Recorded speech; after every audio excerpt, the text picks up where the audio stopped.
Olá, seja bem-vindo, seja bem-vinda a mais um episódio do Aforismos e Fluxo de Pensamento. Eu estava conversando com uma amiga hoje, pensando em como muitas vezes a gente quer resolver o problema do outro e com isso a gente para de pensar na nossa própria vida. E não é legal transformar vida em um sinônimo de problema, mas, na verdade, compreender que isso faz parte da vida. Não é o todo da vida, mas faz parte. Muitas vezes a gente quer fugir da dor e nos afastar do prazer. O marketing fala muito sobre isso. Criar uma peça publicitária onde você vai fazer a pessoa se sentir burra se perder essa oportunidade e extremamente inteligente e motivado caso aceite, fugindo da dor e se afastando do prazer. Mas a vida em si, ela não é marketing. A gente só cresce se enfrenta ou se pelo menos nota as dificuldades. A nossa zona de conforto muitas vezes é a nossa zona de aprendizado. Eu só vou até onde eu sei. E se eu quiser ir para outro lugar, eu necessariamente tenho que me movimentar para aprender, para experienciar. Isso inclui encarar o medo do novo. Fazer o oposto do nosso medo nos aproxima dos nossos objetivos, desde que esteja claro por que a gente está se movendo. Isso conversa muito com o que eu trouxe lá na primeira temporada do podcast. E nesse lugar, eu acredito que assumir a nossa responsabilidade pela nossa própria vida e entender que só querer fazer aquilo que é divertido, legal, aquele autocuidado mais fácil, mais cara instagramável, mais pinteresco, isso muitas vezes é um pouco imaturidade. E principalmente é uma desvantagem, porque só enfrentando, nos desafiando, não tendo tanto medo, ou indo com medo mesmo, através do desconhecido, sabendo administrar o pouco que a gente vai conseguir chegar no muito. Várias pessoas vislumbram uma vida de sucesso, geralmente megalomaníaca, e nesse lugar elas pensam, quando eu tiver tal coisa, quando eu estiver nesse lugar, quando eu for esse tipo de pessoa, quando eu consumir tal produto, ou quando eu tiver essa vida muito bem sucedida, é óbvio que eu vou saber lidar com isso. É o que eu desejo, afinal, não é? Mas o perigo, a preguiça, a dificuldade de dar o primeiro passo afasta desse sonho. Não faz sentido? Às vezes a pessoa quer chegar no alto da montanha, mas não quer escalar. Quer chegar no alto do prédio, mas não quer nem entrar no elevador. Quer subir até um mirante e ver uma linda vista, mas não vai fazer a trilha. Então, se eu não quero fazer a trilha, será que eu realmente mereço o mirante? Se eu acho que desejo chegar em tal lugar, mas eu não me movimento para lá, será que eu realmente desejo estar ali? Acho que faz parte também de um olhar mais introspectivo, fugindo do status quo, de considerar que tudo que é sucesso para o outro é sucesso para mim. Existem vários caminhos. Trilhas, caminhos tradicionais, caminhos que você vai abrindo na machadada. Geralmente é mais fácil quando você vai para um lugar que os outros já passaram por ali. Tá pavimentada a rua, tem iluminação, tem plaquinhas te direcionando e ainda assim tem gente que não vai. E às vezes você escolhe um caminho que você vai ter que abrir na machadada. Vai ser mais difícil, não tá pavimentado, bastante lama, tem animais silvestres, mas se você realmente deseja, faz sentido. Não, não é sempre que a gente vai precisar fazer algo muito difícil. Isso também parte dessa ideia da procrastinação. Muitos de nós pensam, é só a gente fragmentar em pequenos pedacinhos e assim vai ser mais fácil.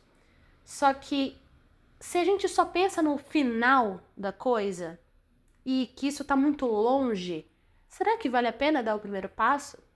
Se eu quero muito chegar, sei lá, ao meu primeiro milhão, é um número tão emblemático. Inclusive, eu indico para quem estiver no YouTube assistir o último vídeo que o Aforismos indica, que é da senhorita Bira, do Algoritmo da Imagem. É um ótimo canal no YouTube que lançou um vídeo verdadeiramente incrível sobre esse mito do 1 milhão. Quase como se 1 milhão realmente fosse mudar a nossa vida. É tão estranho pensar que não mudaria. Então, assiste esse vídeo e depois volta aqui e comenta o que você achou sobre ele. Mas digamos que esse seja o seu sonho, seu objetivo. Quem iria recusar 1 milhão? Mas você tem uma oportunidade de trabalho onde você vai fazer R$ 100. E aí você não vai. Ah, não, eu tô até disposto a me esforçar e trabalhar muito se for para ganhar 1 milhão. Mas se for para ganhar R$ 100, ai, nada a ver. Mesmo que esses R$ 100 seja num lugar onde você vai ter contato com pessoas que têm outros objetivos, você vai poder gerar conexão, você vai poder entender um pouco mais, quase como assistir um trailer de como seria ter 1 milhão. Mas você não vai, porque não vale a pena desperdiçar tempo, esforço, energia numa coisa que vai me render tão pouquinho, não é? Bem, isso é o contrário da constância. Eu basicamente me sinto ainda um pouco fracassada, odeio esse termo, mas acho que cabe aqui, quando eu faço menos do que eu deveria. Ontem teve uma reunião do grupo terapêutico, é muito legal fazer terapia em grupo, e a gente estava falando justamente sobre quando você tem permissão, quando você se dá permissão para descansar, para se acolher, para ter momentos de autocuidado, cuidar de você mesmo sem culpa. E uma das minhas respostas foi quando eu já fiz tudo que eu tinha que fazer. E hoje de manhã eu vivi um momento desafiador. Eu tava com bastante dor muscular, porque ontem eu fiz alongamento, fit dance e ainda aeróbica. E por um momento foi muito gratificante. Eu fiz quase 1 hora de exercício. Eu realmente movimentei muito o meu corpo. Mas isso também quebrou um pouco o padrão. E aí eu senti o peso da minha responsabilidade. Hoje eu acordei com bastante dor. E eu pensei, não vou conseguir, não adianta, não vou dar conta de fazer tudo de novo. E aí eu pensei, tudo bem, e se eu só me alongar? E se eu fizer só um pouquinho? Porque, convenhamos, fazer só um pouquinho é melhor do que não fazer nada, né? Em tese, sim. Então eu fui e fiz o alongamento. Eu fiz 3 alongamentos, porque ainda não dá pra negociar tanto assim com o meu cérebro. Até porque, como se você ouviu em sequência, mesmo que eu coloque uma proposta anacrônica, você pode ouvir na ordem que quiser, mas a sequência faria sentido, porque eu ainda estou saindo da lama da depressão. Acho que é isso. E eu fiquei com muito medo de parar de novo. Como eu disse no outro episódio, é ridiculamente fácil ficar parada. E como eu sei que esse é o meu calcanhar de Aquiles, eu preciso fazer o que for para me movimentar. Só que eu falei, hoje eu só vou fazer isso. Eu fui lá e fiz os meus alongamentos. E depois eu percebi que eu não só fiz alongamentos, eu fiz exatamente o que dava para fazer. Se o objetivo do exercício era movimentar o meu corpo, ser uma pessoa menos sedentária, eu cumpri esse objetivo. Mesmo que não no brilho máximo, na melhor e maior potência que eu poderia. E eu percebi que não só existe uma rigidez cognitiva, uma dificuldade de quebrar esses padrões, mas também sobre como eu menosprezava o pouco. Se eu não fizer muito, então não valeu a pena. E aí, quando eu tava conversando com essa minha amiga sobre uma outra pessoa muito importante pra nós, a gente passou umas boas horas conversando e tentando entender por que será que ela tá agindo dessa maneira. E no final, foi muito importante compreender que não dá pra ajudar quem não quer ser ajudado, não é um consenso que todos querem melhorar, nem todo mundo tá disposto a se colocar indisposto e reconhecer primeiro, olha, não tô legal, e como é que eu faço a seguir? Nem todo mundo tá disposto a viver um pouco para depois chegar em outro lugar. Não é regra que todo mundo vai chegar no muito. E que valorizar esses pequenos passos, esses pequenos caminhos, as pequenas ações, faz muito sentido. Mas que a gente também passou algumas horas conversando sobre outra pessoa, holofoteando a vida de outra pessoa, sempre com muito respeito, mas que necessariamente isso fez com que a gente atrasasse algumas coisas pra gente. No final foi bem aforístico, foi bem reflexivo, porque tanto eu quanto a minha amiga percebemos, olha, foi muito legal conversar, a gente precisava falar sobre todas essas situações, perceber que a gente não tá louca, que a gente tá olhando a mesma coisa, e fica chateada, e compreender todos esses sentimentos. Eu acho que uma forma de autocuidado, como a minha própria host de ontem disse, muitas vezes é agir correspondendo ao que você está sentindo, sabe? Muitas vezes a gente pensa que essa ideia de eu não controlo o outro, eu não sou responsável pelo que o outro faz por mim, mas eu sou responsável pela forma como eu vou reagir. Isso dá uma falsa sensação de controle e isso também te coloca um pouco como seu próprio carrasco e juiz. Muitas vezes, coloca uma responsabilidade em você que não faz sentido, que só agrada aquele que te irritou. Vou dar um exemplo melhor. Digamos que alguém foi bem ridículo com você, foi grosseiro. Bem, tá aí a atitude que você não pôde controlar. A pessoa foi grosseira com você. Em tese, esses discursos, eles dizem, mas você não precisa ser grosseiro de volta. Isso é verdade. Você não precisa reagir agressivamente, você não precisa mostrar que isso te incomodou. Será? Muitas vezes, autocuidado é agir exatamente como você está se sentindo. Olha, isso não foi legal, isso me desrespeitou. Eu não vou tolerar que você fale assim comigo. Uau, mas você não tá dando outra face para bater? Uau, mas você tá reagindo, você tá sendo só alguém que reage, você não tá controlando, você não tá se autorregulando ou dando a sua melhor versão. Não, porque o que eu mais posso fazer por mim é respeitar, é acolher quem eu sou.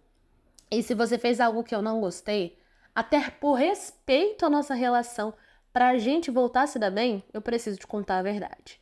Isso conversa muito com algo que eu vivi com uma outra amiga minha. Ela se atrasou e eu fiquei muito chateada. Não foi só isso, foi um pouco mais. E a minha reação foi não falar direito com ela, ficar chateada, dar uma espécie de gelo. Mas a gente passou um tempo juntas e conforme o tempo foi passando, eu fui me sentindo um pouco mais segura e eu falei, olha, talvez eu perca a amiga e a piada, mas eu preciso te contar. Não achei legal o que aconteceu, fiquei muito mal, eu estou me sentindo assim, etc, etc. E eu senti que eu fiz isso por mim, mas também pela relação da gente. Ela conseguiu me trazer uma devolutiva, me trouxe uma outra interpretação que me acalmou, mas também me fez ter um outro olhar sobre ela. Porque quando o outro te machuca, não é só a ação em si que é muito chata, é como isso abala a relação. Isso quebra um pouco a confiança. E quando você permite que o outro não só se defenda, mas atravesse e dê seus posicionamentos, isso fez com que a nossa relação melhorasse, na verdade. Foi incrível poder demonstrar um conforto e não perder alguém por isso.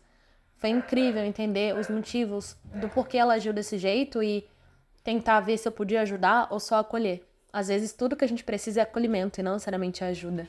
Quando eu falei sobre a depressão, não era um pedido de ajuda, era mais um testemunho, um acolhimento. E sabendo disso, por ser uma via de mão dupla, uma troca entre a gente, melhorou muito o nosso relacionamento. Mas quando alguém é grosseiro com você e não tem interesse em melhorar essa relação, você precisa impor limites. Isso, cada um vai entender o que precisa, na verdade. Eu não tô aqui pra ditar o que cada um deveria fazer, porque isso não tá no meu controle. Risadinhas. Mas quando a gente entendeu que tava dando murro em ponta de faca, que tava falando coisas importantes e melhorando o nosso relacionamento enquanto conversava sobre isso, mas que ao mesmo tempo não ia resolver, quase como se fosse uma conversa inútil, entra dois posicionamentos. Por um lado, nem tudo precisa ser resolvido. Vai chocar. Se a gente resolver der conta de tudo, não sobra muita vida, mas principalmente a pessoa não estava interessada, a pessoa não estava ali, ela realmente não estaria interessada, mas toda essa energia que a gente dispensou sobre o outro não podia ter sido focado na gente. Foi muito importante. Eu até anotei aqui no meu caderno de coisas legais ter conversado com essa amiga. Mas de modo geral, foi muito interessante ver como muitas vezes é fácil julgar o outro. Julgar, talvez não pejorativamente, mas apontar o outro, analisar o outro. E o quanto o autoconhecimento, a autoanálise, fica num lugar um pouco mais nublado, dúbio, complicado. Ontem também a gente falou sobre a diferença entre autoconhecimento e autocuidado. Autoconhecimento é quando você começa a olhar as características dessa planta que tem demandas diferentes. Você não pode encharcar um cacto com água. Se você acha que toda planta precisa de muita água, bem, autoconhecimento é perceber que esse cacto não precisa de tanto assim. E autocuidado são as ações atreladas ao autoconhecimento. Agora que eu sei que esse cacto não precisa de tanta água, eu não preciso negligenciá-lo, nunca mais olhar para o cacto, cuidar do cacto. Ele precisa ser cuidado de outra maneira para florescer. Bonita metáfora, né? Então, entender o que você gosta, o que te irrita, quais são seus limites, seus gatilhos. Isso é autoconhecimento, mas o que você faz com isso? Se você para e observa a própria vida e sabe, sei lá, que gosta muito de jogar videogame. É um exemplo interessante, porque a sociedade ainda coloca num lugar muito infantil, imaturo, principalmente se você for uma mulher com seus hobbies. Os homens têm uma licença poética para isso, seja para esportes ou videogame. Mas se você é uma mulher e tá ouvindo esse episódio, e você gosta de jogar videogame, e aí você repara na sua vida que você não inclui tempo para isso, porque em tese é inútil. Em tese não é rentável, não vai te trazer nada de volta, não vai ajudar ninguém, não vai ajudar nem no teu desenvolvimento pessoal ou profissional. Então por que fazer? Porque é autocuidado. Porque é esse momento de tentar se tratar com carinho, como uma amiga, o que você faz por você mesma e que não tem a ver com o outro. Isso é escolher um dos jeitos mais incríveis de viver a própria vida. E o que é a vida, meu caro ouvinte, eu já comentei tanto sobre isso, é o tempo que a gente passa na Terra. É o tempo, é literalmente tudo o que a gente faz. Então, por mais que não tenha sido produtivo ou produtiva essa conversa, ela fez parte da minha vida, ela impactou a minha vida, ela me trouxe reflexões suficientes para criar um episódio sobre isso e muito mais. Entender que aquilo que eu critico no outro, eu preciso entender se eu não tô espelhando, projetando ou criticando em mim mesma. E é muito interessante quando você vê algo que te inspira, que te traz orientação, direcionamento. Mas também é interessante quando você vê algo que não gosta, sabe? Eu comentei isso, acho que lá na primeira temporada. Mais importante do que saber o que você quer é saber o que você não quer, o que você gosta, aquilo que você só tolera e aquilo que você não tolera de jeito nenhum. O que te irrita no outro, mas o que te irrita em você mesma. O que você faz por você mesma pra te irritar, pra ferir seus próprios limites e pra até ativar gatilhos. De uma conversa aparentemente inútil, surgiu diversas reflexões que conversaram com momentos da minha vida, passado, presente e futuro. Eu espero que você tenha ouvido até o final. E, se tiver interesse, assista também os outros episódios no YouTube e nas outras plataformas. E consuma os ramificados em @JennyArtFer lá no Instagram. Muito obrigada se você ouviu até aqui. Um super beijo. Até o próximo episódio e tchau!